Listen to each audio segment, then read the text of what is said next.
इस देशभक्त मुस्लिम ने बुरे वक्त में भारत को दिए थे 5 टन सोना। हिंदुस्तान का एक ऐसा मुसलमान जिसने अपने देश की गरिमा के लिए जो किया वो जानकर हर एक भारतीय का सीना गर्व से चौड़ा हो जाएगा।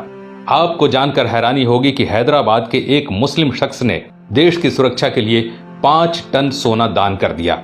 मीर उस्मान अली दुनिया के सबसे अमीर इंसान थे। उनकी अमीरी का अंदाजा इस बात से लगाया जा सकता है कि उनका अपना खुद का बैंक था। साल 1944 में उन्होंने ही स्टेट बैंक ऑफ हैदराबाद की स्थापना की, जो बाद में भारतीय स्टेट बैंक में बदल गया। वो 438 करोड़ रुपए की कीमत वाले हीरे को पेपर वेट की तरह इस्तेमाल करते थे। मीर उस्मान अली के पास इतनी दौलत थी कि वो अंबानी जैसे सैकड़ों लोगों को खरीद सकते थे। उनके पास 236 अरब डॉलर के करीब संपत्ति थी। एक वक्त था जब दुनिया के सबसे अमीर इंसान थे मीर उस्मान। साल 1937 में टाइम्स मैगजीन ने उन्हें कवर पेज पर जगह दी। पूरी दुनिया के सबसे अमीर उस्मान अली ने एक वक्त इटली और इंग्लैंड से भी बड़ी रियासतों पर राज किया। वो हैदराबाद के नवाब महबूब अली खान के बेटे थे। आजादी से पहले तक वो हैदराबाद के निजाम रहे और फिर जनवरी 1950 को हैदराबाद के पहले राज्य प्रमुख बने। मीर उस्मान अली भारतीय इतिहास में सबसे ज्यादा दान देने वाले शख्स हैं। साल 1962 में भारत चीन युद्ध के वक्त मीर उस्मान ने भारत की सरकार को 5 टन सोना दिया था, जो कि किसी भी शख्स द्वारा दिया गया अब तक का सबसे बड़ा दान है। आपको जानकर हैरानी होगी कि भारत और चीन के बीच जब युद्ध हुआ था तब भारत द्वारा इस्तेमाल किए गए हथियार और बारूद मीर उस्मान के पैसों से ही खरीदे गए थे। अगर मीर उस्मान 5 टन सोना दान न करते तो भारत के बड़े हिस्से पर चीन का अधिकार हो जाता। मीर उस्मान द्वारा दान किए गए सोने को लेने मौजूदा प्रधानमंत्री लाल बहादुर शास्त्री खुद हैदराबाद गए थे।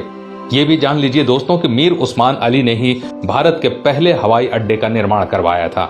उस्मानिया यूनिवर्सिटी हैदराबाद की स्थापना भी मीर उस्मान ने ही की थी, जो आज भारत की सबसे बड़ी यूनिवर्सिटीज में से एक है। उस्मान अली ने दान देते वक्त कभी किसी का मजहब नहीं पूछा। उन्होंने जहां एक तरफ अलीगढ़ मुस्लिम यूनिवर्सिटी को 5 लाख रुपए दान किए, वहीं बनारस हिंदू यूनिवर्सिटी को 10 लाख रुपए भेजे। संविधान निर्माता भीमराव अंबेडकर को मीर उस्मान अली ने 54 एकड़ जमीन दान दे दी, जिस पर बाद में कई कॉलेज और यूनिवर्सिटीज का निर्माण हुआ। मीर उस्मान की सादगी का इसी बात से अंदाजा लगाया जा सकता है कि उन्होंने एक टोपी और एक कंबल में अपनी पूरी जिंदगी गुजार दी। यहाँ तक कि उन्होंने कभी सोने और चांदी के बर्तनों में खाना तक नहीं खाया। उनके लिए एक टीन की प्लेट बनाई गई थी जो वो जिंदगी भर इस्तेमाल करते थे। निजाम म्यूजियम में मौजूदा दस्तावेजों के मुताबिक मीर उस्मान का जनाजा दुनिया का सबसे बड़ा जनाजा था। मीर उस्मान अली कहा करते थे कि जब तक निजाम जैसा मुसलमान जिंदा है, इस धरती की तरफ कोई आंख उठाकर भी नहीं देख सकता। ये वीडियो बनाने का मकसद उन लोगों की आंखें खोलना है दोस्तों, जो भारत की एकजुटता पर सवाल उठाते हैं, धर्म निरपेक्षता पर सवाल उठाते हैं, जो हिंदू मुसलमान के भाईचारे पर सवाल खड़ा करते हैं। शर्म आनी चाहिए उन लोगों को कि जिस देश में कलाम साहब, मीर उस्मान साहब जैसे शख्स पैदा हुए, उन महान शख्स वाले देश में इस तरह के लोग इस तरह की घटिया सोच रखते हैं।